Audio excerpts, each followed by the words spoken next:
Hello, everyone. Welcome to episode number 2 of the Reviewpoint podcast, coming to you from fanboysanonymous.com. I am your host, the man who calls the shots over at Fanboys Anonymous, Tony Mango, and with me on the panel tonight, we have one of the fanboys here, Tom Jackson, Hello. and one of the fangirls here, Caitlin Dooley. Eh, So, if you're unfamiliar with how Review Point works, it's pretty simple. We break down whatever is in our sights for this episode and review whether or not different parts were a hit or a miss, otherwise known as a positive or negative, good or bad, whatever you want to call it. We're going all gimmicky here, so that's why we have a lot of these little kind of phrases, such as the next one coming up, which I'm going to do quite often until everybody gets annoyed with about it. Our target for this edition is Maleficent, a movie that has just recently come out, and it's a retelling of the whole story of Sleeping Beauty. So Disney people are either going to love it or hate it, depending on how much they love Sleeping Beauty. Warning, there will be spoilers throughout here, so if you have not seen the movie yet and don't wish to know what happens, bookmark this, go watch the movie, and then come back. Or if you really want to know whether or not you should see it and you don't care about spoilers, then get ready for what we're going to talk about. So, let's just get right into this kind of stuff here. We're going to kind of go random topics back and forth, and each time that we bring up a new topic, we're going to give a little recap and tell you guys what we think is a hit or a miss in regards to that. So, in general, let's start off. Basic idea of the movie in general, repeating myself there, but your overall thoughts. Was it a hit or a miss? Did you like it? Did you not like it? Tom? I was severely underwhelmed. I think all the trailers building up to it, Angelina Jolie was just a perfect cast for this movie, and it looked pretty exciting. But behind all kind of the Disney magic and the great CG was just no story. So you're going with a miss? Colossal miss, like bigger miss than Battleship. Ouch. That's pretty bad. Caitlin, hit or miss? What are your general thoughts about the movie? I think it's a hit. I personally liked it. I like how generally Disney's straying away from the whole "one true love is the first kiss" kind of thing. So I thought that was really interesting, and I don't know. I just like how they did it overall. Well, this is going to be an interesting kind of setup here because we got one miss, one hit, and damn if I am not annoyed that I set up this as only hit or miss that you can pick, because I used to, back in the old days of the review point thing, I used to have a maybe kind of a spot in the center, which was a ricochet, but that just seemed a little bit too awkward, so that's why I got rid of it. And that's where I would have put this. So, man, I don't know what I'm going to go with for here. So actually, I'm going to skip answering that, and I'm going to come back and I'm going to make a final judgment at the end of this podcast. Spoiler alert. Stay tuned. That'll end up happening. Challenge accepted. So you guys will end up convincing me one way or another. First topic that I'd like to bring up here is just a general breakdown of characters. Maleficent, let's just start off with her. I thought that in general was a hit. She was a lot more likable than I expected her to be, and actually one of the main reasons why I saw this movie was I was curious how they were going to take what is supposed to be one of the biggest villains from Disney and turn her into a protagonist, because part of me was going into it thinking it would be so funny if little kids go to watch this thinking that Maleficent is the hero, and it turns out that we're just watching, like a Tarantino movie or something like that, where even though they're the protagonists, they're certainly not good people. And, we'll end up following the evil person and she'll kill people, and it'll just be like, oh my God, what's happening to me? But she ended up being actually pretty likable, and I think that's probably entirely due to Angelina Jolie and her involvement in this movie. She went from somebody who had completely a boring story at the very beginning, I thought, and kind of lackluster characterization when she was still a little kid, to somebody who their motivations were justified, and when she acted in some kind of an evil manner, either she was completely justified in doing it, or she went overboard and she understood that she went overboard and then regretted it afterwards. So um, that ended up being actually one of the best high points of the movie. So that's going to get a hit from me, Maleficent herself. Tom, what do you think about Maleficent? I think, like you said, they found a good character in there. I thought they pushed kind of the fallen angel thing quite a bit, like a little too much for me. But I think the parts where I enjoyed this movie were probably 95% Maleficent. I mean, the humor with like the annoying little babies, and she would just give it all these deadpans, like "Leave me alone" or "I don't like you." I thought those were some of the best parts of the movie. Like you said, I think they found interesting ways to give her character the motivation she had, like the reason for the spell and why she could fall asleep and stuff like that. I just wish there was more of it. I mean, there was a good like 30 to 40 minutes of that movie where she's not the protagonist and Aurora the princess is, and she's just like demoted to Edward Cullen watching from the distance. That's true. Caitlin? So my biggest gripe with Maleficent is there wasn't enough Maleficent. I would only, honestly though, like without the sarcasm, I would liken her to how much Superman we got in Man of Steel. Like she was present, but I didn't feel like she was a really driving force of the film. She was just kind of there. Now you're talking Superman, or you're talking Clark Kent? I'm Or are you talking talking Superman, brooding Clark Kal, Kent who acts Kal-El, more like Kent, Batman? any manifestation of him. Just she didn't have a lot of dialogue. Like she just was kind of this person that was around. Your thoughts, Caitlin? Hit or miss for Maleficent, the character itself? I think it's definitely a hit, and I completely agree with everything you just said. I just wish she had more lines. So I thought everything that they actually gave her was so good, and I just wanted to hear more. I actually really liked the one thing that you brought up throughout the movie was that deadpan delivery. I think maybe only once during the whole film did I actually laugh out loud, and that was with the line, "I hate you" to the baby. I was just like, okay, that's good. You got me for that one. Somebody in the audience ended up laughing really hard at a point that was not funny at all. I don't remember what it was. It Was wasn't it a like guy? it was a guy. I had like a weird 50-year-old guy like behind me who just laughed at. I don't know. He was way too into it. I think that it was like a 50-year-old guy for me too. See, I'm telling everybody's got one. That's really awkward. That's really specific.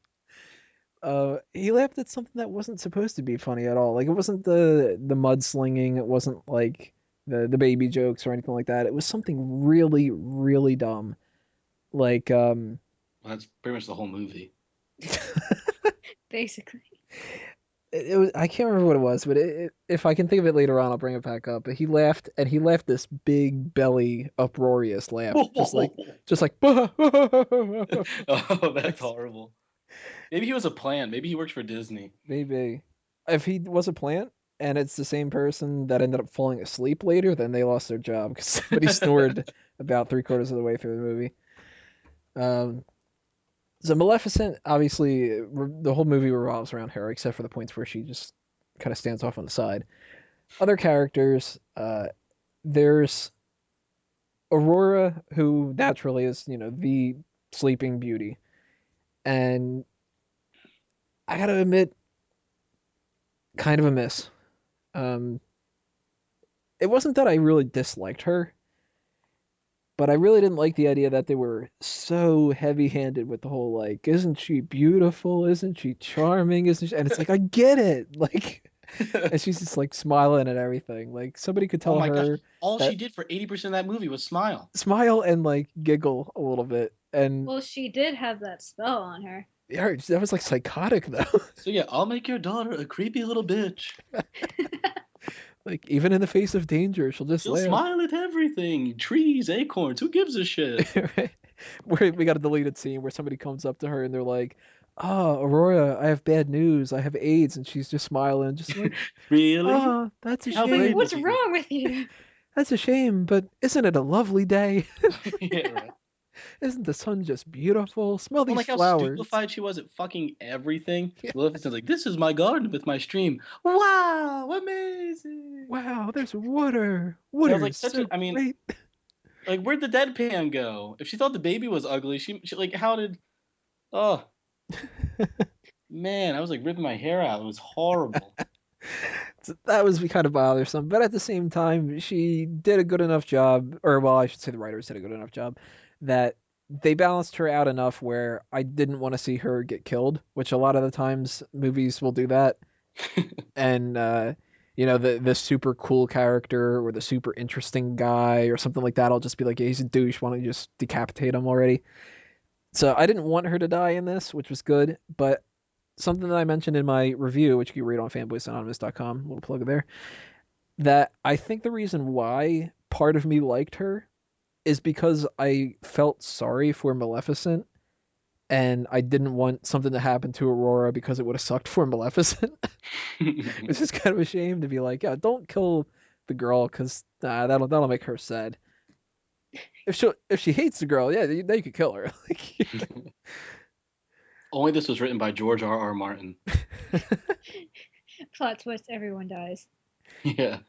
Just be like, everybody's naked. It's amazing. Tom, your thoughts on Aurora? Hit or miss? I think just total miss. Just like what a wuss. I mean, to go off Caitlin's comments, I think there was like some nice, little bit more modern feel to this, like that goofy little baby scenes, and she was a little more with the deadpan. Then obviously at the end we get a much more modern scene, which to me was a little too Frozen. But then you get this like princess who's just this like goofball. I mean, to me she didn't even have any character. She was just like, again, she was just driven by a plot. She just kind of went where the story told her to, and then enjoyed the things she saw, and then she went to sleep. As actually, well, I mean, she did a great job sleeping. I'll settle there. Loved all the scenes when she was asleep. She nailed it. She had the eyes closed. She had the eyes closed. She, more importantly, had her mouth shut and not smiling. That would have been fucking there. hilarious if excellent. She was just like smiling in the middle of sleep. It's like you're in a death-like slumber. Yeah, but it's a good slumber. I'd like to see the behind-the-scenes material where they're like, all right, what's my motivation for the scene? All right, in this scene, you're bubbly and giggly. All right, what was the difference from the other scene? I don't know. Action. Well, and then, so what's my motivation here? Okay, you're really tired, so you're asleep. And you just stay asleep. Caitlin, hit or miss with Aurora? Miss. Any particular reasons why? I just hated it. Same reason. I just can't stop laughing at that sleeping joke. No, because now I'm picturing her smiling as she's sleeping. I had a good dream there, Godmother. We all thought that you were fucking dead. Why are you smiling? But I'm not dead. At least I'm not tired anymore. Yeah. Yeah. Oh, that was go look at more things. This was a comfy bed, by the way. That pillow was really sweet. Do you imagine the kingdom? Our lost princess has been found, and they say she's a beauty. Really? Who is she? There, behind that creepy smiling girl? No, she is the creepy smiling girl. It's like she sends them off to war. She's just like, okay, guys, it sucks, but well, I shouldn't say it sucks. That's kind of mean. But we gotta go fight these people, and it'll be great. For no fucking reason. You'll have fun. Toodles. It'll be wonderful. Have fun. Half of the warrior army comes back dead and maimed, and she's just like, "Oh, guys, oh, your stuff is all scuffed up. Want me to go clean that for you? We'll get it nice and shiny." Let's move on to her father here, Stefan, or somebody referred to him as just Stefan once in the movie. I don't remember who it was, but it was Stefan, and then one character just that like guy from SNL. Hmm? The gay guy that gives the commentary in all the nightclubs in SNL, Stefan. Stefan. There's just one dude in the background who's just like, "Yo, Steve, what's up?" So Stefan, what a jerk, huh? What a heartless asshole. For a Disney movie? Right. He was just a watered down version of himself from Elysium. For a second there, I thought we were watching Game of Thrones. Seriously, dude was freaking intense. Well, especially when he grabs those chains, and I didn't understand why he had chains until you realized he used them to burn through her wings. Right. I didn't get it at first either. I was just kind of like, wait, is he gonna like garrote her? I thought he was just gonna like cut him off. But yeah, that would have been intense. But then the burning thing, But how does she not feel any of that? I guess it was supposed to be like that was a really strong roofie that she took or whatever the hell it was. Oh yeah, I forgot about that. It's like when you take like a whole bunch of Ambien or something like that, you give her the whole bottle So you can't feel two of your limbs being burned off. Well, I thought that he was just gonna cut off like one of the feathers because he was kind of like looking through the whole thing, and I was just like, oh, he's like looking for, a feather to cut off or something like that, and that'll be it. Because I did not. We were talking before we started this podcast, and I mentioned it during the review. I have not seen Sleeping Beauty in God knows how many years, maybe 12 years or more or so. Actually, probably even more. It might have been like 15 years or so. You don't have to lie. You probably watched it a couple weeks ago. Yesterday. Yeah.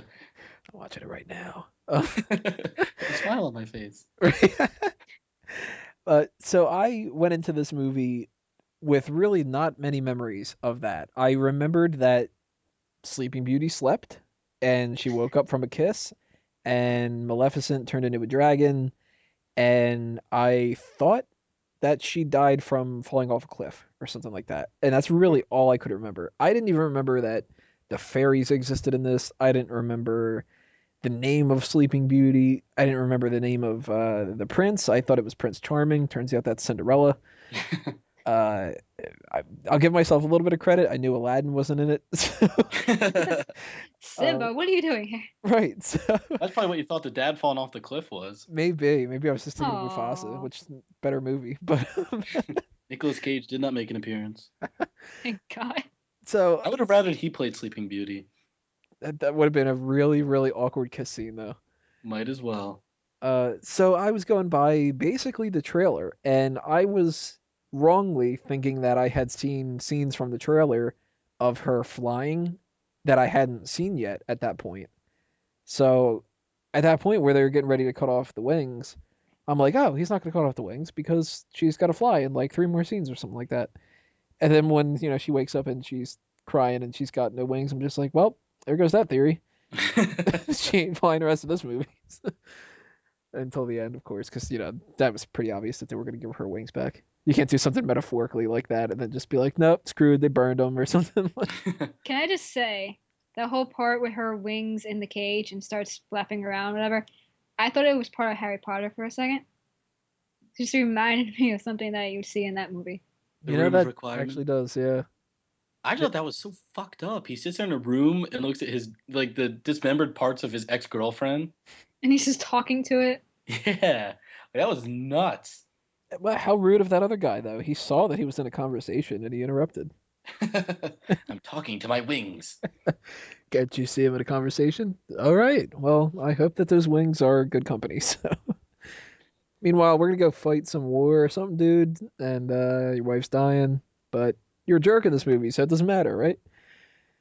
So yeah, he was an ass, and that actually helped make Maleficent likable. Because if he wasn't such an ass, I probably would have rooted for him for part of the movie. Because when he first cut off the wings, part of me thought, you know what? At least he didn't kill her.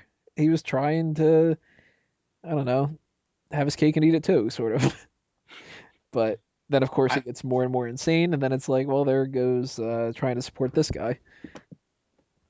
I think I would have liked a movie that was just the two of them more than all the Sleeping Beauty stuff. I mean, I know Sleeping Beauty is the kicker, but like it opens with like, okay, there's this cool magical fairy world, la di da di da, and there's this human world that like wants to steal all their gems and stuff. I guess I don't really know. They want to like pillage it for things, which I guess that's cool. And there's kind of the whole opposite sides of the warring faction thing, and then there's just like a montage of their relationship, so that we just assume they like each other, and then he cuts off the wings. Yeah, I wish they delved further into why he betrayed her. They used like two montages. Like I could have seen the kid, because I saw where they were going with it. Okay, poor boy. I guess we never really explained this. He was a poor boy who was like, probably a yeoman, and he looks up at the castle, and when he's a little boy, he tells Maleficent someday he'll be king. Then he finds out essentially the only way to become king is to defeat Maleficent. So he fakes defeating her by cutting off her wings after he drugs her. But it's just a lot, like there's so much rich, interesting character stuff there. And then it's just like a montage. Yeah. It's kind of a shame they didn't have a theme song to go with the montage. Not a single theme song. I mean, it's better than, at least it didn't use Philip Phillips like fucking Spider-Man 2. Well, they should have just used the South Park montage theme. That would have worked. We're gonna need a montage, Stefan. They had like 2 montages, didn't they? Well, I thought there were like 2, because I think there was one when she was like running around just watching little Aurora through trees and stuff like that. yeah, they cut through 16 years in about maybe 5 minutes, 10 minutes. Right, and then you just meet them again and it's just like, I really like you now. Why? She's the embodiment of everything you hate. Right. There's a lot of evil in this world, but you got pretty hair. The sun, beautiful. I would like to read Maleficent's dialogue, like the pedophile guy from Family Guy. Hey there, Beastie, I like your hair. Is Beastie something from Sleepy Beauty? I don't know. The only thing I remember was that scene when they fight with colors, and then the only thing I remember from Sleeping Beauty is that, and when the guy gets the sword. Can't help you there. I don't remember when the guy gets the sword. That's like that's pretty much all I remember from every Disney movies. Unless the guy's got the sword, I got nothing. Really boring heterosexual male like that. I just, oh, cool weapons. All right, I'm in. The sword. All right, now obviously we know where this is going to go. Stab, stab. Poke, poke, poke. I can't deny that. I'm the same type of kid when I was little, making guns out of pieces of toast or bananas or whatever the fuck. Everything's a weapon. I used to wear a sword on my waist to church every weekend. I'm sure there's a photo of me somewhere because I know that I wore it enough of me going around in public dressed up as Batman. That's what this movie needed, more Batman. Yes, it did. Sorry, guys, I wasn't in the movie. So I'm going to give Stefan a hit. I think if you didn't have him be that type of a jerk and you didn't have at least some kind of motivation there, although as we touched upon, it should have been built upon a little bit more, then the whole movie wouldn't have worked. So he gets a hit from me. Tom, hit or miss? Like you said, I think he was just a great bad guy you love to hate. I loved his Sauron armor at the end, or Sauron armor at the end with the spikes on the back for no reason, just to be villainous black spikes. So I'm going to give him a total hit, and I really wish he beat Maleficent. So we didn't have Batman, but we had Shredder. Super Shredder, I dare say. Oh, there's Kevin Nash for you. Caitlin, hit or miss? I guess hit. Same reasons? Basically, yeah. I don't know, he just wasn't my favorite, but I also give him a hit. I'm going to transition this from, instead of just talking about one specific character, to something in general, because this brings up a point that I ended up making one of my big miss things throughout this movie. And I'm really curious to get your opinion on this, especially Caitlin. Men are bastards in this movie. There's not a single guy who is not some kind of a negative part of this movie. Stefan, we already established, heartless jerk who is greedy and abusive and essentially, I mean, the metaphor is not lost, essentially date rapes Maleficent. Then you've got the king who was before him and his soldiers. They're just total warmongers. And the king is even on his deathbed and he says like, oh, all you bastards are waiting for me to die and I fucking know it. So it's like they're not even loyal to the king that they're willing to go fight for and everything. The big tree creatures are masculine and they're brainless brutes. Tiaval, who we'll talk about a little bit more when we break down some more characters, he's the dirty servant who's just like, oh, I can be turned into a dog, like men are dogs, that kind of a thing. And then you've got Prince Phillips, a mimbo. Oh, total just One Direction wannabe. A moron klutz. Like, seems like a nice guy. Seems like he could be a little honorable or whatever like that. And it's like, complete idiot. Why do you think there was so much war in the Dark Ages? King Philip, what do we do? I don't know. I don't know. My girlfriend smiles at everything, and that seems like that's okay. Like, just riding through the woods lost on a white horse. Can you ever imagine those two ruling two kingdoms where everything's optimistic for her, and then when people are like, oh my god, we need somebody with some sense, Prince Philip, can you help us out here? And he's like, duh, I don't know. There's been a famine for 3 years. Oh. When did Oh I my get to gosh, the all the women are castle? dead. You've been in the castle for like 10 years, dude. You've been our king for all this time. I didn't know. He's the best that the royal resources could churn out. That's the best they got. So that was a shame. Of course, that's me being like trying to be hypocritical and trying to Don't be be, jealous. as rude and as much criticism I guess I could possibly get. Of course, that was not something that they meant to do. Which, if they did mean to do, they fucking pulled it off. So, Tom, did you think that throughout the movie too? Being a guy, like, did that kind of bother you? I mean, it didn't bother Um, me, but you know what I mean?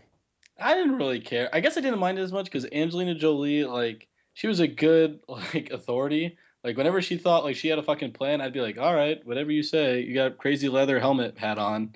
I'm not gonna fuck with you. I didn't think Theobald was that bad. I think he was like the quintessential kind of right hand man.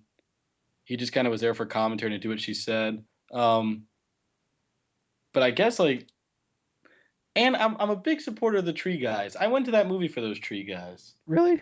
Yeah, see, that's the thing with these these like modern live action Disney princess movies. I always think have really interesting character design, and then just like no actual movies. Like they put these like cool things in like the trailers, like oh cool, like an army pig stag crazy war battle. I'll pay $10 to see that, and it's in there for like 2 minutes. Um, but to get back to the earlier point and not totally freak out about how much I like high concept stuff, yeah, I guess I mean I thought most of the characters in this movie were passive, so I guess all the fact that the guys weren't these great swashbuckling heroes, I guess didn't really surprise me that much. But again, I think the villains are what made this movie.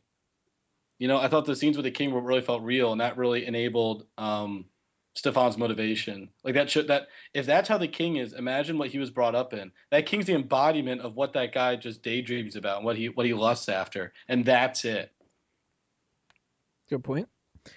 So, female perspective, Caitlin, what do you think about that? Do you think that that's something that popped in your mind throughout the movie, or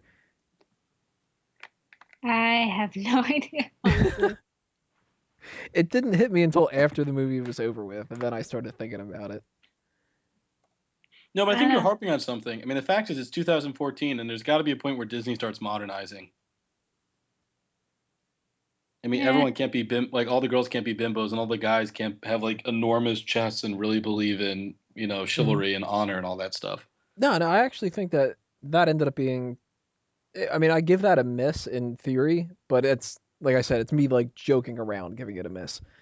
I'm glad that Maleficent ended up being somebody who wasn't just like dependent upon a man or something like that, because it's like that's stupid. Every fucking movie needs to do that. No, like I'm somebody who I make this argument a lot when I see a lot of things when people go like, oh well, um, anything a man can do, a woman could do better, or like, oh, women are pointless for different stuff. And to me, it's always like, why can't there just be equality for stuff? Like, it doesn't make sense to me why you can't have equal grounds. Like, why can't there be a Wonder Woman movie? Now that they're doing this kind of stuff where it's like, oh, Wonder Woman's not appealing to people. She's fucking Wonder Woman. Give her a fucking movie. Like, Right. I would much rather see a Wonder Woman movie than this stupid ass project that they're working on of the Metal Men. I don't want to see the Metal Men. I think it's stupid as hell. Give me Wonder Woman and have Wonder Woman kick ass and make Steve Trevor look like he needs Wonder Woman's help because that's the character. You would rather see a superpowered female demigod than an army of men made out of assorted metals from the periodic table. Yes. What are you thinking? I give can't wait to see me Nickel on the big screen. give me the third biggest character from the DC pantheon over Magnesium Man or whatever the fuck he is. Uh, there's a lot of people that always criticize movies, and they go back and forth between misogynist men that criticize movies like the Resident Evil ones, and they're like, "Oh, why is there a woman fighting in there?" Because there's a fucking woman. Who cares? Just go see the movie if you don't like the movie, then you don't like the movie. I don't like the movies, but that's because I don't like Resident Evil. But I Still like made more money than Green Lantern. yeah, it's like, but I like Kill Bill, and never pisses me off at all when I watch Kill Bill to think that she's beating the crap out of Bill or whatever. Good, she's the protagonist. She should. And then there's also the opposite side when there's people that are more on the all men suck kind of train, and it's like, oh well, we got to show. Well, this is actually I'm getting into another thing here that we can kind of tie into Maleficent too, but the mentality that some producers have, which really bothers me, when they go, okay, well, we gotta make this female character look like she can do whatever a guy can do. And it's like, well, you don't need to make her do that. Just have her do it. Like, I Right. don't question the fact that Black Widow kicks ass in the Avengers because she's a shield agent. She doesn't have to be like one-upping Hawkeye and being like, see, because I'm a woman, I did whatever. It's like, well, I like her better than Hawkeye. Hawkeye can go fuck off. Like, so I was really glad that in this movie, Maleficent was able to hold that on her own and that she didn't need to be some kind of a dependable kind of I don't want to say like damsel in distress because it's more of Aurora's situation, but she didn't fall into those categories, and even Aurora didn't to an extent. She wasn't just, "Where's the prince? He should come save me." Oh wait, he tripped over his own sword and stabbed himself because he's an idiot. So that was good. That's kind of my actual thing instead of the jokey all men are bastards thing. So for anybody who's like pissed off about that, it's all lighthearted. Um, you brought up the creatures though, Tom, and you said that you were really fond of that. So that gets a hit for you, the different creature designs. Yeah, I was really. I thought. I mean, I'm talking mostly about the army in the beginning. I didn't care for like the little obese troll toad things that Okay, much. there you go, because that's what I was gonna get into. Yeah, those weren't fun at all. But the big set pieces, that big. The big Anyone who hasn't tree seen the movie, thing on the hog. what's that? That big tree thing on the hog. Yeah, with like this giant stone lance thing, and That was pretty sick. they were pretty awesome. Like pretty much everything that looks good about this movie, 90% of what looks good about this movie in the trailer is in the first 10 minutes. But those parts to me, that was to me, there's like a lot there. That was a lot of fun. That even in like Snow White and the Huntsman had kind of two scenes with a similar aesthetic. That made it worth it for me. So I think more of that and this could have been an excellent movie. Now I didn't see Snow White and the Huntsman. Do they have the dwarves in that? Yeah, they had because they weren't played by midgets and it was this huge to do. But What, yeah, people they got had them. pissed about that? They rescued them from the evil forest, and they went to this mystical forest, and there was this giant magical stag, and they fought all kinds of magic creatures, and it was, I mean, it's essentially like if you ever wanted like a darker version of The Hobbit that wasn't like super kid booky, it was kind of that for like 5 minutes. I never So liked again, like, I can Snow see White. where the proof of concept is in a lot of these things in those moments. But then they just get rid of it all. Like apparently there's a whole fucking war between fairies and humans. That sounds compelling, and then we just get rid of it. So I'm really glad you brought up those little fucking obese troll things, because Yeah. you're gonna talk about a miss. Those things. They're the worst part of Star Wars brought back around. No one thought it was funny when Jar Jar Binks slings shit like a fucking monkey. And then Disney invents a whole species to do it. It kind of made me think it was Dobby from Harry Potter. Yeah, Just definitely ate has way too much. Because those things were hideous. And I thought they were cute. oh, you gotta be kidding me. Aurora. You did? I did. Like the whole sling in the mud and then I thought that was adorable. oh god, I would have killed those things so fast if I Yeah, was you in fat that. little piece of shit. I would have curb stomped that fucking little fat Dobby elephant.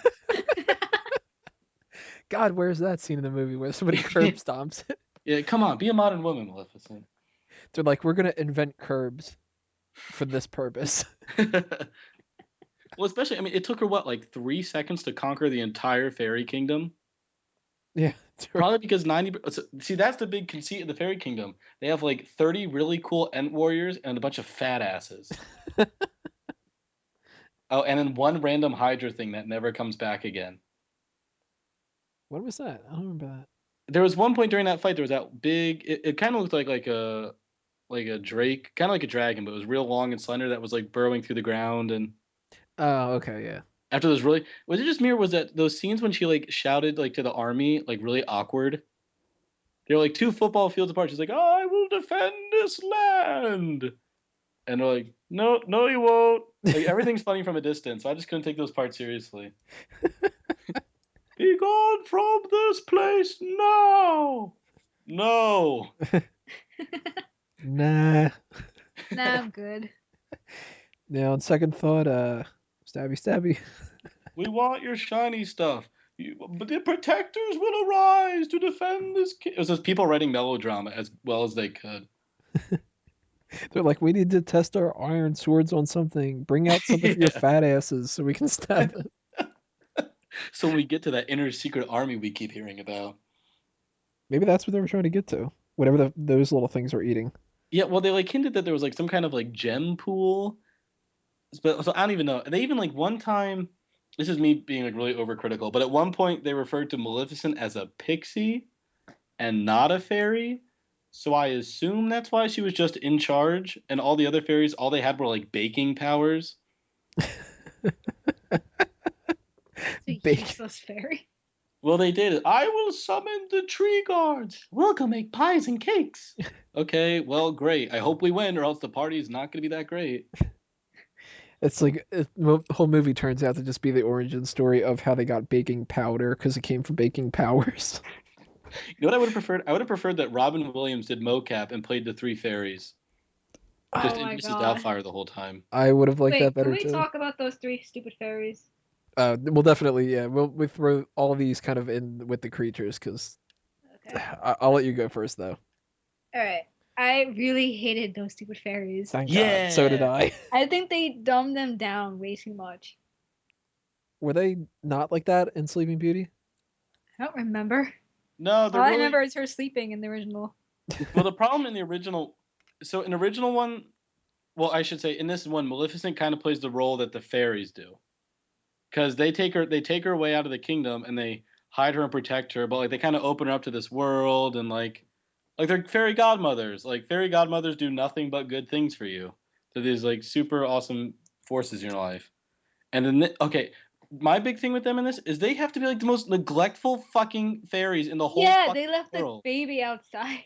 Immediately when they got her, they put her Like, well, down. this is off to a great start. Right. They put her down, they get bigger, and then they go into the fucking shack by themselves. They just do nothing. What are they doing in there? I hope they're fighting something unbelievably evil and dangerous. Otherwise, they're just pointless characters. And you know what another little plot hole thing throughout this movie is that I didn't just think about until right now? Stefan thinks, okay, we've got this curse. So let's get rid of all the spinning wheels. Makes sense. All Right. right. Yeah. No spinning wheels. She can't prick her finger on one. All right. And she needs to go live in some other fucking area for 16 years. Why? Stefan doesn't believe in half measures. She is really in danger here, so let's move her completely away from civilization and all of our army that can protect them. Why don't you just put metal gloves on her 18th birthday? Yeah, seriously. Like, how hard is this? Just lock her in a room. Right. Put her to sleep then. You give her got the a bunch fucking- of that rapey sleep juice. the toy tie-ins for this are going to be hilarious. This week at McDonald's. Rapey sleep juice beauty in Well, this. if you could get it when he was a peasant, I assume it's probably around. Yeah, that whole part, because I thought they really made it. Because I think on paper, a curse that lets your daughter be beautiful and live a normal life until she's 16, then she'll fall asleep. Oh my God, you're gonna kill her? No, she'll just be asleep. She's not dead. I'm not a monster.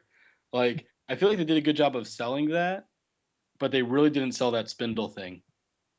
Like they just burned them all and shut the door and just left them all there. Right. And it's like, well, you couldn't have just given them away. Burn them more. Or, you know what you could do? If you keep her in the castle, you raise her for 15 years of, hey, whatever you do, don't ever touch a fucking spinning wheel because there was this witch that fucking cursed you, and if you do, you'll fucking die. No, stop smiling. I'm being serious. But spinning Like, why don't wheels you are just teach her to not touch sharp objects? great. Let's just Yeah, you cut all could her just do fingers that off. too. Sure as fuck the fairies didn't, the way how neglectful they are. They did. Yeah, I thought she would have touched one there. They probably would have given it to her. Yeah, Here, not hold back this in for a the super second. safe castle. Yeah, right. What weren't you supposed to do? I don't know. Come up us with the sewing. They were It was just supposed to useless, and be. I thought they were like really strange looking when they were small too. Oh yeah, I did not like these fairies at all. I didn't like the characters. I didn't like the looks of them. I thought that they were annoying as hell. I don't like Especially how the they look. one, I don't like how they sound.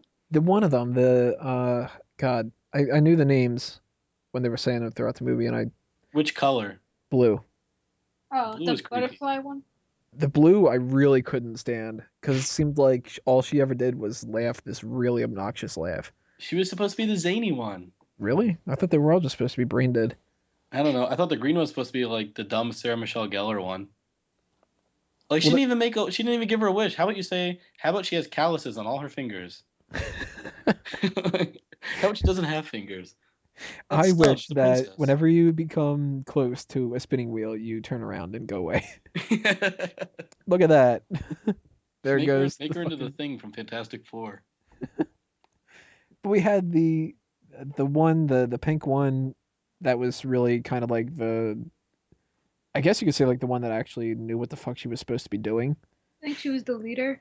The Yeah, Of all matriarch. them. The and older one. she was kind of annoying, but I mean, she wasn't as bad as the other two. And then the complete brain dead idiot, and then the one that just snickered a lot. But I think the problem there is there was no like at that point in the movie there was no plot. Like it was just things happening for Maleficent to watch, so she kind of started warming up to the little girl. Like it was And just a good half hour of like, bye godmothers, walks in the woods, pan back to Maleficent watching through the trees with her eyes wide open, like, what's gonna happen to this baby now that I can save her from, even though I don't Like like it her? was just like I mean to me that was probably the slowest part. There was like a good half hour there where it's just like fairies and Aurora, that fucking smile, and then a little bit of Maleficent.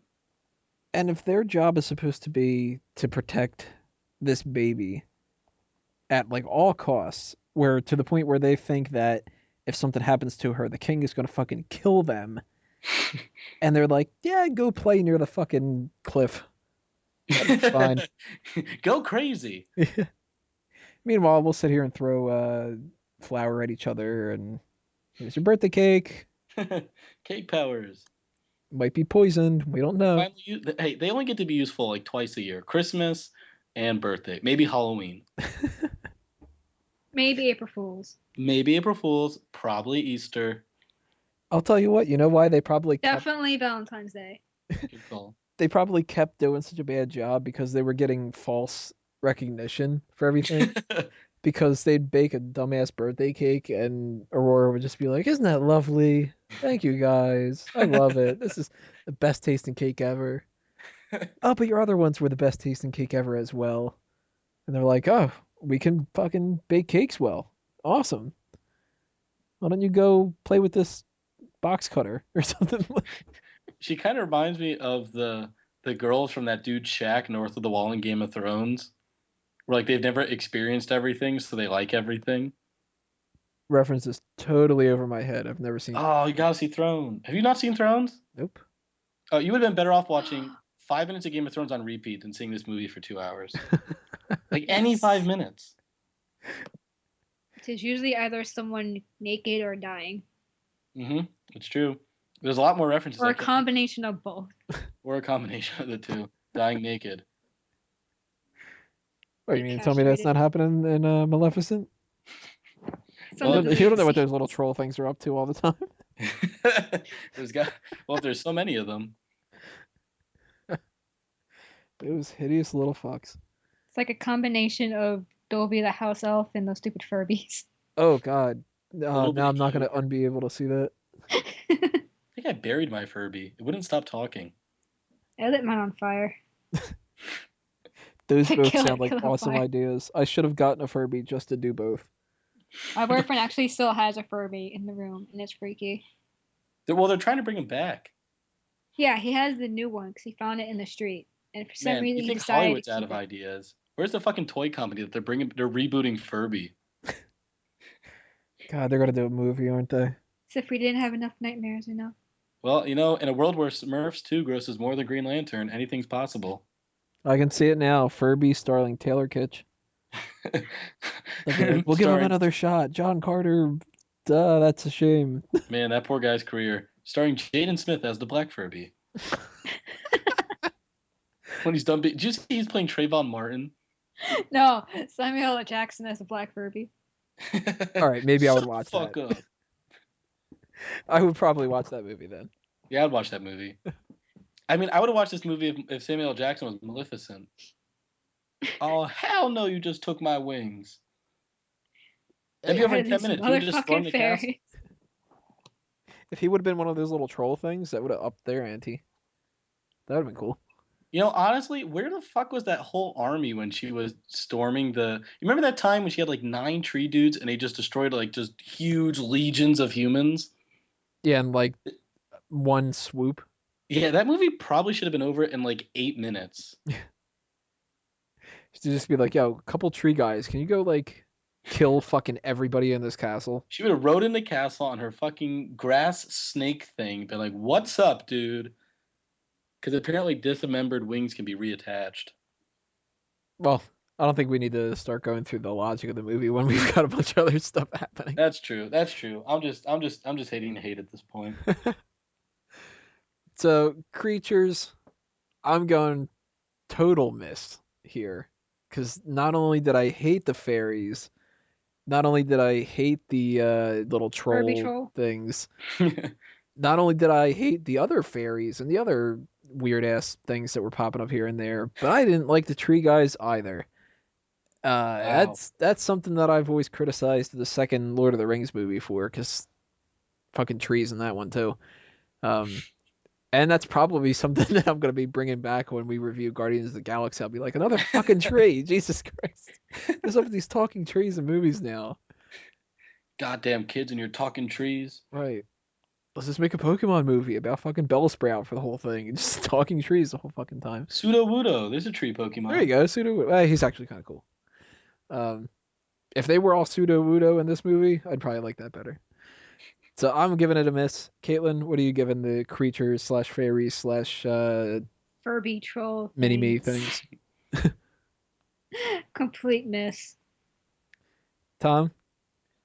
I am going to obviously disagree and say I like I like the tree army, partially just because they kicked all these dumb people's asses, and I really wish they would have come back and done it again. But as for the little mutant Eeyore chubby things, just really horrible. Where's the Disney magic? Can we just like refer to them as Danny DeVito's? Someone should have Danny DeVito those character designs. God, now I want to see Danny DeVito and Sam Jackson play those characters. You should have done a fan cast. Some I would weird pay crossover. a lot of money for that. All right, so we knocked out Maleficent, we knocked out Stefan, we knocked out Aurora and all her smiling, giggly, bubbliness. Creatures are out of the way. We've got Diaval. We didn't really talk about him too much, which that wasn't his name in Sleeping Beauty. I actually looked that up when I was going through some random facts. But they switched it because they were just like, it sounds kind of more like devil that way, and it's not Diablo. Apparently that was his name. Oh. I thought that he was kind of cool. He was really on this path of becoming a creepy stalker, and they ended up making him charming instead. And there's one particular scene in the movie where I was just like, if they didn't pull that off, it would have been really weird. And that's when he says to Aurora, like, I've been watching you since you were little, and then he kisses her hand or something like that.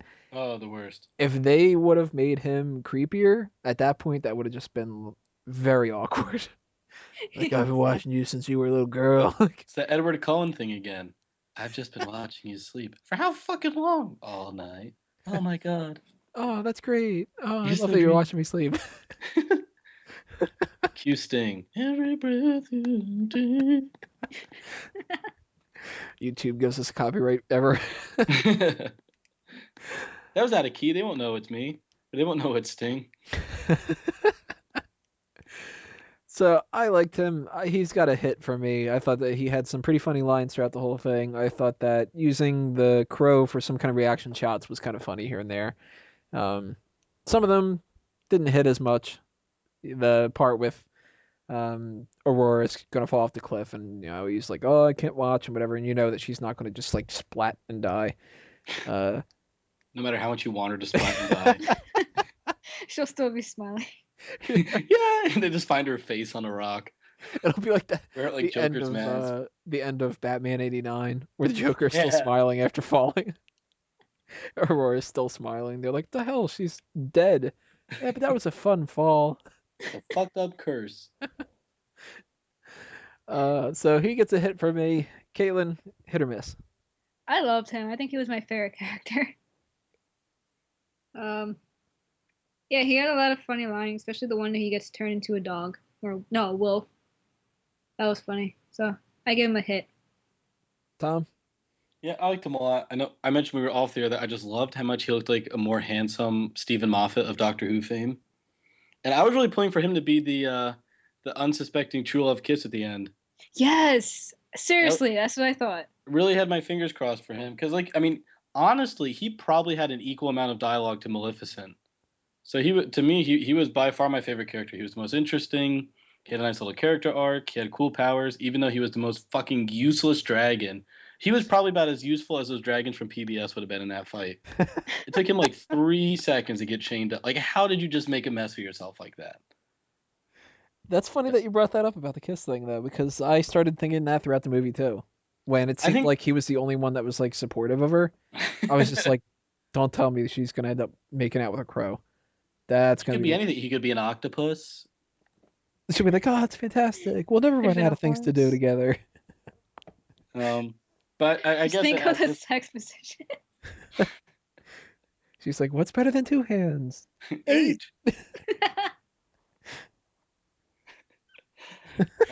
This just got weird. We're on to something, guys. I think we need to rewrite this movie, and we need to do Samuel L. Jackson and Danny DeVito, and just constantly following Aurora around. Hentai.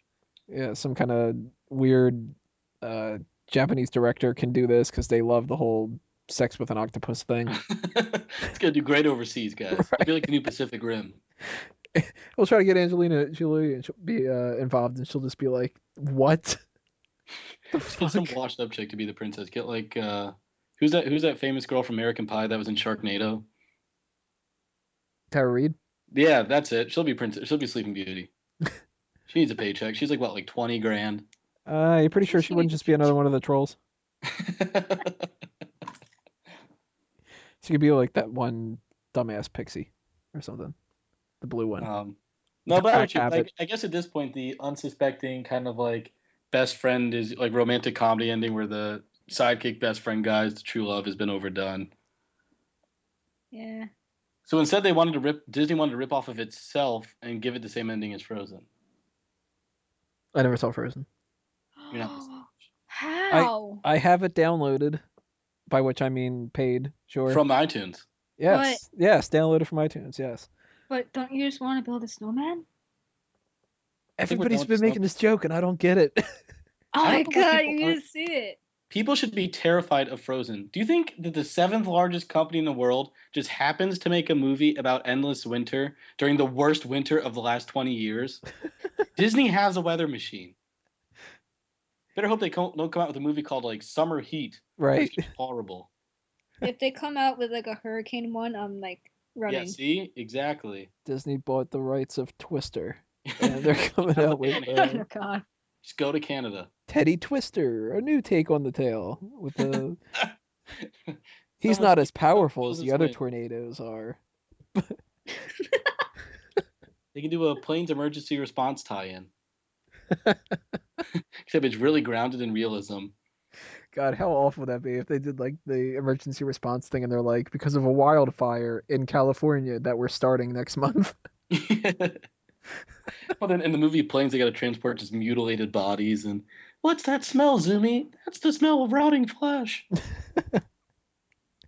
That's the smell of a huge box office taking. Why is that one smiling? Oh, God. Yeah, now I can imagine Aurora being in the middle of trapped forest, big forest fire, and she's just like, you could roast a lot of marshmallows today. I completely lost our train of thought here. What were we talking about? We went from Theobald for a minute. I think I tried to bring it back around to the crow guy, and then we just tangent it again. Somehow we got into Frozen when we were talking. Well, when we talk about the ending of the movie, I'll explain where I'm coming from with that. But That's true. Caitlin can talk about the bird first.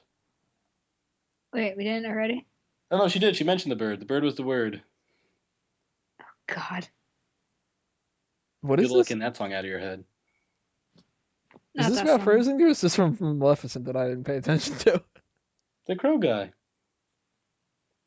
I don't actually know the crow guy's name. I've just been making noises whenever I say his name. Is his name Theobald? I thought it was Theobald. Theobald. And apparently it's spelled Diaval. Diaval. Oh yeah, Theobald. I've been way off. I've been saying it with a TH. I thought it was Theobald. And We all sound like a bunch of old moms. Oh, that character. What's his name? What's his name? Theodore? Gandolfini? It's Dumbledore, Mom. God damn it. It's a Gandolfini. Yeah, my mom thinks Lord of the Rings is about Ego and his friend Gandolfini. Just tie that into Sopranos. Yeah, exactly.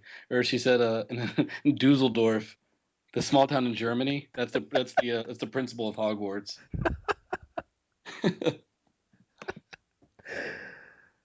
So, all right, Crow Guy, Theobald, Theodore. Do we have to talk about Philip? Old Teddy. Yeah, let's throw something out about Philip there. He even has a boy band name. Philip the Mimbo. Philip the Pointless. He's like, I wanted to get to the castle. Don't know where that is. Yeah, I'm just gonna ride my fucking horse full speed through the woods until I find something. Right. Hey, I woke up. I'm in the castle. That's where I'm supposed to be. Cool. So, what's up with the sleeping chick? Kind of hot. Sort of want to bang. Yeah, but he took forever trying to kiss her. Yeah. He was Well, nervous. to be fair, I mean, that's an awkward situation where you got three little pixie things and they're like, could you just fucking kiss her already? And he's like, but she's unconscious and His no balls means haven't no. dropped And yet. He doesn't know if he likes girls. he's like, I haven't even practiced roofing yet. I don't want to skip the next level. The king said you have to give them the juice first. This is a horrible rewrite that we're making. It can't get much worse. Yeah, it can. We can make the people that throw mud better. We're saying that now. There's still time in this podcast. It'll get worse. Well, like, how do you describe Philip? Like, Philip is a prince who wants to get to the castle because... You know what's the best way to describe him? Tell me. Smiley. They attract each other based off of their magnetic smiles. Because really, I mean, he doesn't really do that much else than smile too. Like a good commentary on society. See, kids, beautiful people are nothing but smiles and bullshit. I bet there's a whole section of the audience though that are just like, "Oh, isn't Philip cute?" I like that he's like the only guy that was like wearing medieval clothes. Like he had like the poofy sleeves and like was definitely had tights on and shit. Like nobody else was dressed like that. Like all those mason guys that were working all night building the iron pointy things were like sweaty, like missing an eyeball. They were straight out of Pirates of the Caribbean. Yeah, essentially. They just took all those guys, kept them in costume, quick filmed a movie. We already It's all established Helena that Bonham Carter's relatives. we established that the king was right out of the new Ninja Turtles movie. Dude, that armor though. Come on. Random spikes on the back. Why? Just in case. Tax from above. Right. He's just gonna turn into a fucking bleed ball from Marvel. All he needed was pockets on his quads, and he would have been set. Straight from the 90s. So I think Philip. You know what's funny enough? I think Philip was fan service. why makes you say that? Why? Well, because in the original movie, I don't remember a lot of it, but I remember so she falls asleep. Maleficent takes over the palace and surrounds the palace with thorns. So Philip is drawn like a Bruce Timm superhero with like really skinny legs and just a massive chest. Yeah, completely like, what top seems heavy. to be the problem? And they're like, oh, this beautiful girl is trapped in a tower. So they give him a magic sword that like glows white, so it kind of looks like a lightsaber, but different. So really awesome. and he jumps on his white horse and he fights the dragon, fights his way through the thorns, which granted thorns aren't the most impressive villain, but it's a plus. So he follows his way in the castle. It's then a he slays one-dimensional villain Maleficent. for a one-dimensional hero. What? One-dimensional villain for one-dimensional hero. Exactly. You've got muscles. You're a good guy. Go stab things. At least Okay. he's consistent. I was tying back my little funny, oh my god, all the men are bastards kind of comment. I was really hoping that after they established that Philip was a complete idiot, that he would have some kind of redemption, and that there would be like, because even though we went through the whole thing, we were making fun of Aurora because she was all optimistic and everything. There is one scene in the movie where she gets all upset and she leaves, so it's clearly she's not just this completely brainwashed person. And Stefan goes from being, nice guy to being heartless, insane maniac, and they kind of build, some different character arcs for some people, but at that point, I was really hoping that Prince Philip would have had some kind of a spot where he kind of like sided with Maleficent and Aurora, and he was just kind of like, "Yo, look, I'm gonna fight against the king's people, and I'll go do that, and that'll help you guys escape or something like that." Like he didn't need to save the day. He didn't need to be the person who kills Stefan or anything like that. But if he could have done something, that would have been good. Yeah, I agree. Like, Yeah, just even if he would have like tripped one of the bad guys or something like that, instead of just kind of as opposed to nothing at all. popping up at the ending and being like, "So all that shit done with? Cool. Wanna marry each other?" So I don't know. I'm giving him a miss, but I actually kind of like the actor that was doing it, Brendan Thwaites, I want to say his name is, and I'd like to see him in other things. I think that's not necessarily his fault that the character was kind of like that. They just wrote it that way. But he gets a miss from me. Caitlin, hit or miss for Prince Philip. Miss. I Tom, feel like he oh, didn't you want to? belong in that movie. The actor. Tom, hit or miss? Just calling him a miss means that at least they tried. I think he was just pointless. Like I think like come on like a dud, like a misfire or a backfire. Just completely useless. So, one thing that I want to say that's a complete hit for me, and this isn't dealing with characters and stuff. We kind of knocked out a lot of that already. But this is just something that I didn't expect that I would end up liking because I didn't even know that it existed. And that's as soon as the end credits go on, they start playing this version of Once Upon a Dream by Lana Del Rey. Now, I like a couple of different Lana Del Rey songs, and as soon as it started playing, I was just like, this is actually kind of interesting. And apparently, I'm not the only person who thought that it was Angelina Jolie that was singing it. Now, according to IMDb, which of course is not the most reliable website in the world, Angelina Jolie, personally picked Lana Del Rey to sing this song.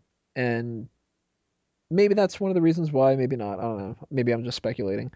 But I thought it was really interesting that they took what is typically some kind of a fanciful, optimistic kind of a song, and they made it really eerie and dark and depressing and odd. And not that I liked it for that reason specifically, but I think that it's actually a really interesting song, and I've listened to it quite a bit. Now it's over 24 hours since I've seen this movie, but maybe I've listened to it like 10 times or so since then, and I really like that a lot. I liked the score throughout the movie too, but music in general, definitely a hit for me. Caitlin, what do you think about music? I didn't really pay attention to music this time. Really? Yeah, I don't know why. Go back and listen to that song at some point, and eventually let me know what you think. Tom?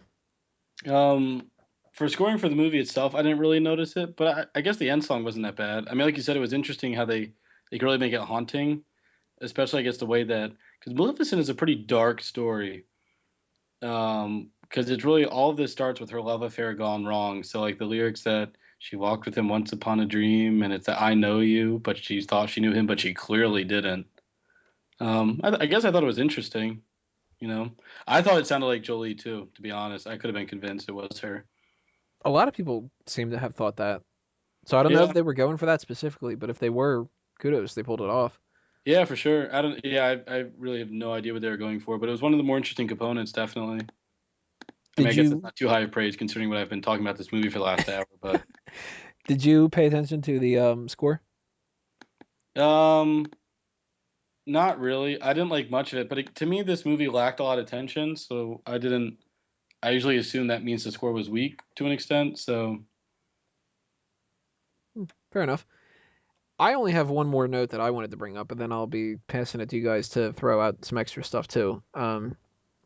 The special effects in the 3D, unimpressive. Totally not worth spending the extra money, in my mind. Not only is it annoying for movie theaters to be charging that much, because it should not be $32 for a small popcorn and 2 tickets, but I don't remember more than one scene in the entire movie that was actually in 3D. Everything else just blended in, and that's not good enough. When I go to see a 3D movie, I expect it to be in 3D, and I expect to see a lot of different stuff that's happening in 3D. And now I'm not saying that they need to play up the 3D angle and show a ton of scenes where the whole point is if you weren't watching it in 3D, it would be terrible, because that's really annoying. And a lot of the movies that I've seen recently, it couldn't have mattered whatsoever if it was 3D or not. Captain America, I saw it, the non 3D version. Not a single time throughout the whole movie did I think, oh man, I should have seen this in 3D. And maybe that's even for the benefit. Spider-Man, some good 3D stuff. X-Men, I really couldn't tell. And I saw RoboCop in non 3D and didn't miss it at all. So this would have been a movie where if I wouldn't have seen this in 3D, it would have been the exact same movie for me. So unimpressed. Should probably get nominated for special effects because there's probably not going to be that much that is competition for it. But damn sure should not win. Miss for me. Caitlin? I am usually against 3D movies. The price you mentioned, yeah, it's really expensive. And mostly movies don't really go into too much 3D detail. So I would never actually see a movie in 3D. I think it's a big waste. It really seems like it has been a big waste the last couple times I've seen them. And really, like $13.50? I Yeah, remember when it that's used to be ridiculous. $5.50 to see a movie. God damn it. Too old. Tom? yeah, I've really just given up on 3D mostly ever since Avatar failed to impress me, and that's supposed to be kind of the bastion of 3D filmmaking. I just gave up on it because I don't really think it adds too much, and it sounds like I didn't really miss anything. So I can't even say I tried. All right, well, that knocks out all the stuff that I had planned on talking about. So I'm sure there are some other things that we can mention as well. Um, Caitlin, do you have any topics you want to throw out there that we'll go back and forth about? Uh, Not really. I think we mentioned basically everything. Like, what would be your cast choice for each character, I guess? Got to go with Angelina Jolie on that. She nailed that. Yeah, definitely. What about you, Tom? For Maleficent, I mean, like I said, I read somewhere she was just born for that part.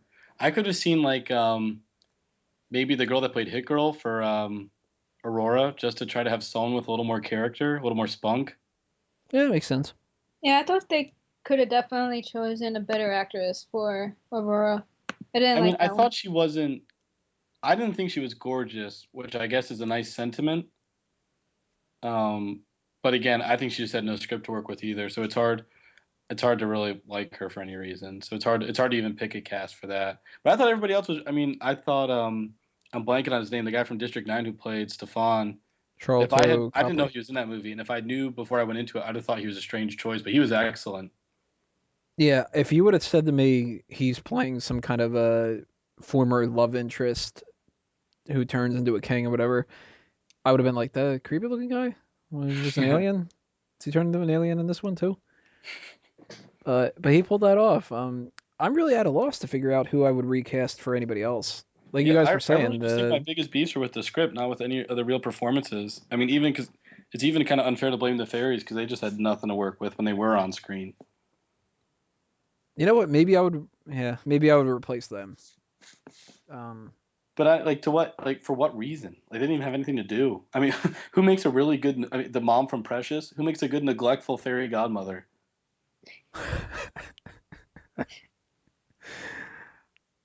now I'm at the point where I think that some of Wait, the only wait, wait. things. Go ahead. just put Lindsay Lohan.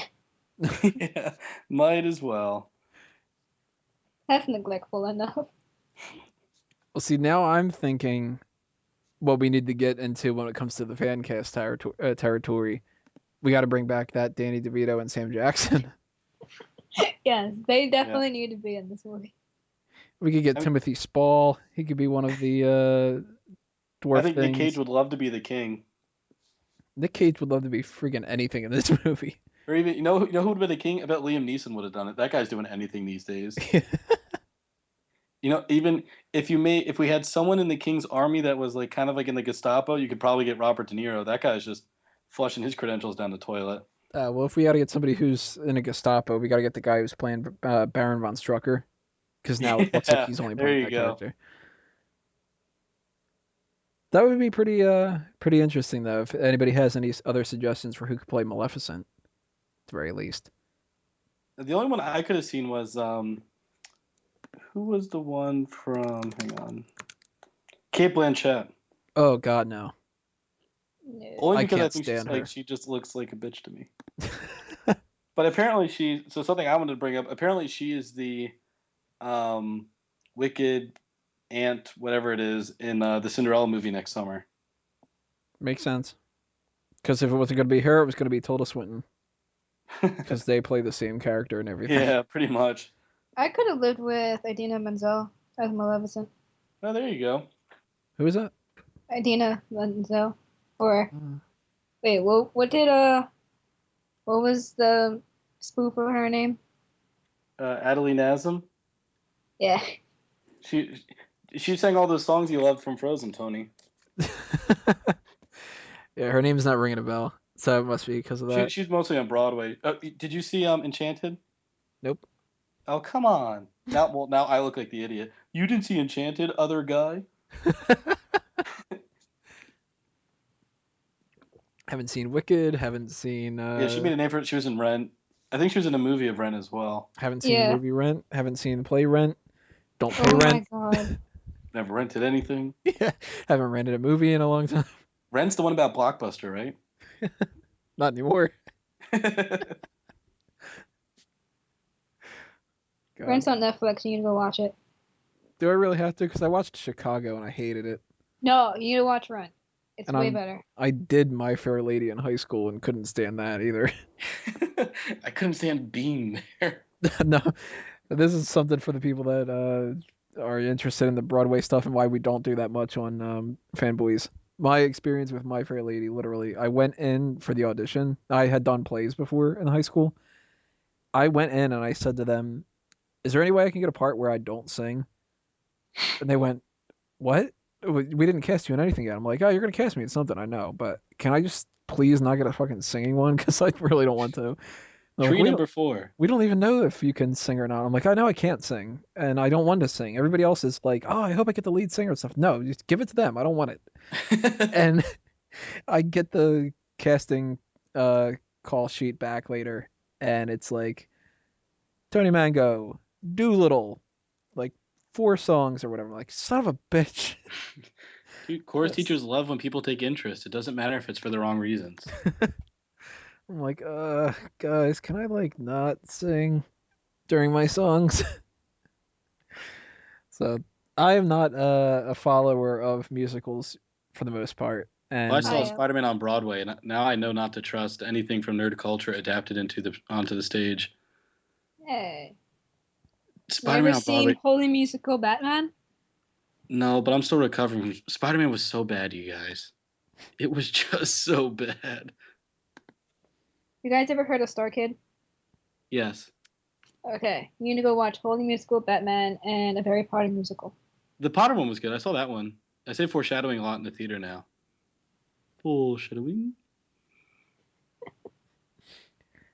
So I just looked up that Idina Menzel. Mm-hmm. I could see it.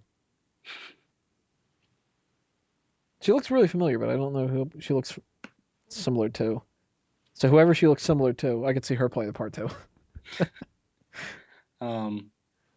They gave Jolie an EP credit on this too, and we were mentioning off the air that one of her daughters was in it. So I wonder how much of this was her spurring this to get this put out on the screen. Well, hasn't she been kind of inactive lately? I thought so for the last couple of years, and this was her biggest opener ever. Really? Yeah. Huh. I mean, she did what? She did Salt like 2 years ago. It even beat out like Tomb Raider. I think so. That might have been worldwide though, because it did pretty good money overseas.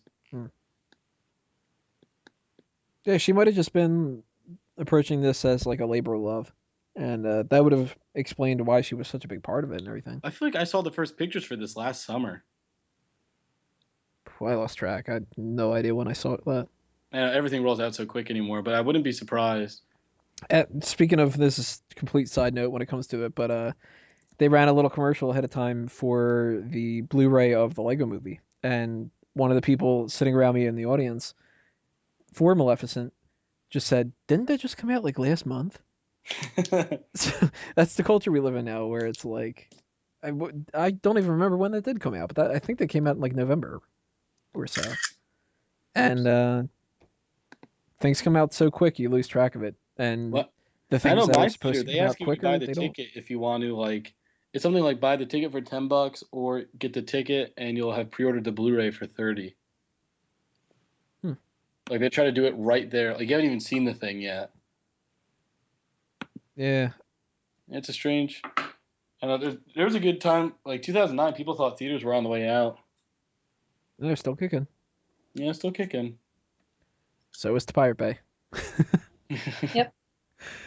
So, Tom, any other topics you want to throw out there for us to talk about? I was just gonna say the one thing that's kind of interesting to me is the rise of the sort of gritty, modernized princess genre. Which so you had Alice in Wonderland in like 2008 with Johnny Depp not playing a character inspired by Keith Richards, and that made pretty good money. I know they're doing a sequel for that. Then we had Snow White and the Huntsman last year. Then we had Maleficent this year, and then before my movie, I saw an incredibly underwhelming teaser trailer for Cinderella, which comes out next summer. Which I'm actually, and I'm probably one of the few men saying this, I'm actually kind of excited for that movie because the guy who played Robb Stark in Game of Thrones is playing Prince Charming. Who's playing Cinderella? I have no idea. But Kate Blanchett's the bad guy. So you'll like it for that. Playing a I guy just in think this one it's too. strange. It's an interesting little genre seeing pop up. Especially at the end of Maleficent, we didn't really talk about it. Oh, so Tony, you never got to be enlightened. We're just going to go spoiler crazy here for a second, if that's cool. Does somebody freeze at the end of Frozen? Well, the sister gets cursed, and the only way to break the curse is a true love's kiss. So she's like, essentially, she turns into a rogue. Her hair is like slowly getting more and more white, and they're She gets less and racing to less get her screen back to time her as the movie this guy goes. that proposed to her, and essentially she gets there, and the guy's like, "Nah, I was just kidding. I don't really like you," and she freezes, but only true love's kiss can save her. So her sister gives her a kiss on the cheek, and it wakes her up. And everyone's like, "Oh, it's so heartwarming," because it's like, people who say that Disney gives women a kind of a false view of the world. Like, look, it's the power of family, and like love can exist like that too. And then Maleficent, it was just the same thing. So I was like really disappointed. But I guess it's again, like I said with Snow White and with this one, there's kind of a couple cool little action scene CGI things that I guess I'm kind of interested in seeing Cinderella. Especially because one of my favorite Disney characters is Gus Gus the Fat Mouse. But yeah, I don't know. It's strange seeing that this thing's kind of ramping up like the superhero genre is. Well, what are your thoughts about that, Caitlin? Do you think that these movies are a positive, negative, good or bad, depending on the movie, that kind of thing?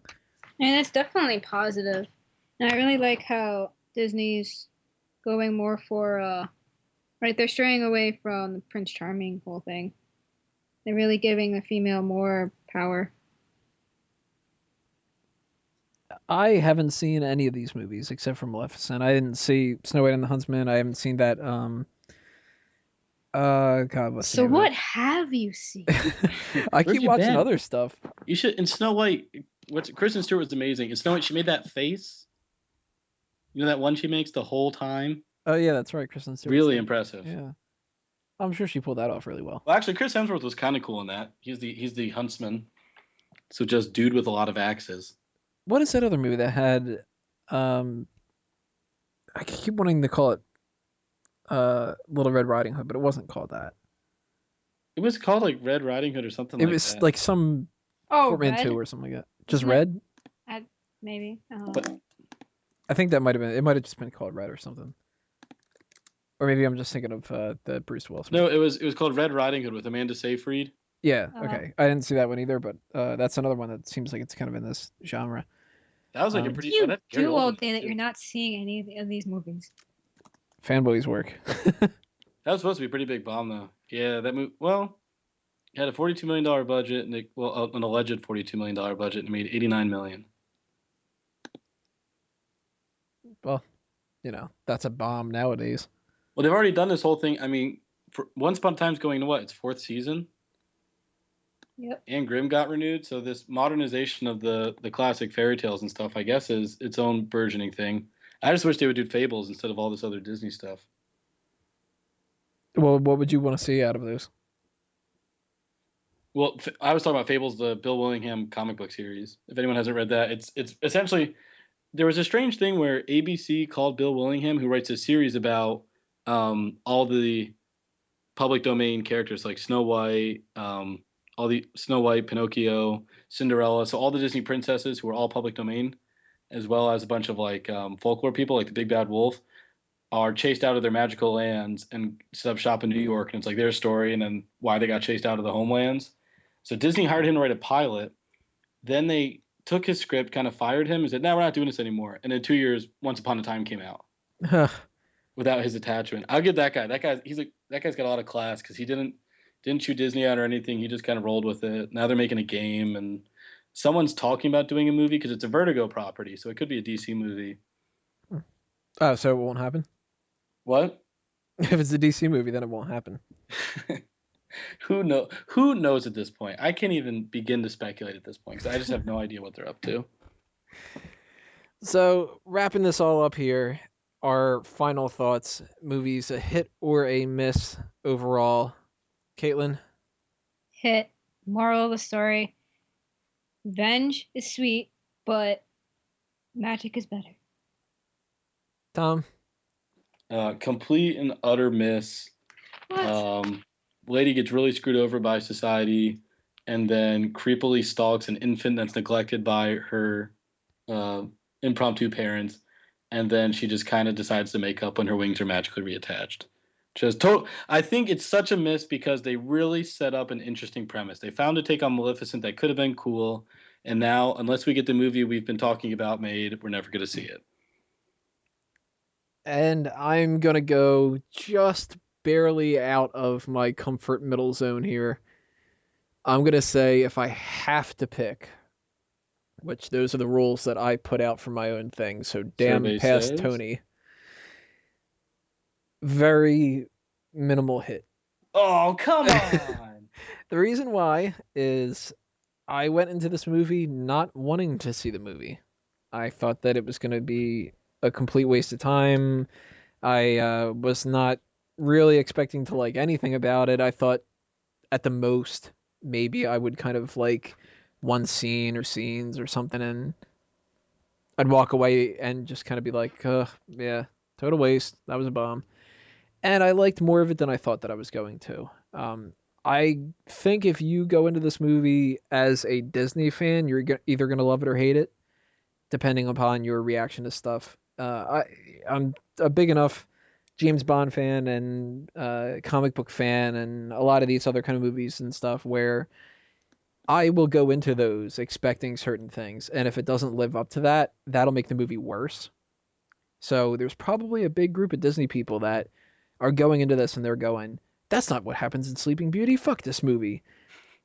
Because I would do the same thing whenever, I watch Spider-Man 3, and it's like, this is garbage. That doesn't happen in the comic books, and so it's kind of a hit or miss depending on how you go into it, I think. And if you are looking for something, just for something to do, it's a good enough hit. If you are really in the mood to watch a good movie, nah, that's a miss. But, I'm in an optimistic mood. I'm going to give it that little bit of an edge towards a hit. And we are interested in to hear what you guys have to say about that. Tell us all the different stuff that we talked about today, what you think about it, whether you've got some casting decisions that you want to throw out there for if they ever had another version where it wasn't Angelina Jolie, or if you want to see some other people play alongside Danny DeVito and Sam Jackson for the Trolls. Tell us if you like the Trolls, by the way, and back Caitlin up on those, whether or not they're cute or a little pain in the asses. Weird, Furby, Dolby crap. Tell us if you like the trees, if you like the action, if you like the special effects. If you didn't like any of that stuff as well, leave those comments below. Tell us your thoughts on that. Tell us if you think it's a hit or a miss. And that'll be it for our review point here. One last thing of business to take care of per usual, and that's going to go around and give out some plugs. So, Tom, what's going on right now that you want people to check out? Just that I'm a regular contributor to fanboysanonymous.com, and I'm also an editor for a film review website. So if you kind of like this review, they do reviews like this, but they go a little deeper into the story and stuff like that. It's Real Deal, real spelled like the movie, haha, REEL, realdealblog.com. And Caitlin? I got nothing. Doing nothing with my life. Someone please hire me. Seriously. Well, per usual, guys, check out everything else that's coming your way from Fanboys Anonymous. Everybody else is going to be writing about different stuff. We always have more movie reviews coming out. Another episode of Reviewpoint is going to be coming up next month. Not 100% sure what we're going to be reviewing, but we are eventually going to try to review Transformers. We're going to try to review Guardians of the Galaxy. We're going to do another episode of Fan Tracks. We're going to do more group meetings. We usually have our For Real Movie Club. Our other podcasts, such as The Daceman Show and the Game of Thrones podcast, Sand and Snow. All this stuff you guys can check out on fanboysanonymous.com. You can subscribe on iTunes and Stitcher as well. Like the Facebook page, follow the Twitter account, so on and so forth. On behalf of everyone on the panel, as well as all the fanboys and fangirls that couldn't be here tonight, thank you for listening and shooting the breeze with us. We hope you had fun. And that'll be it. I'm Tony Mango, and I'm a fanboy. See you next time, everybody.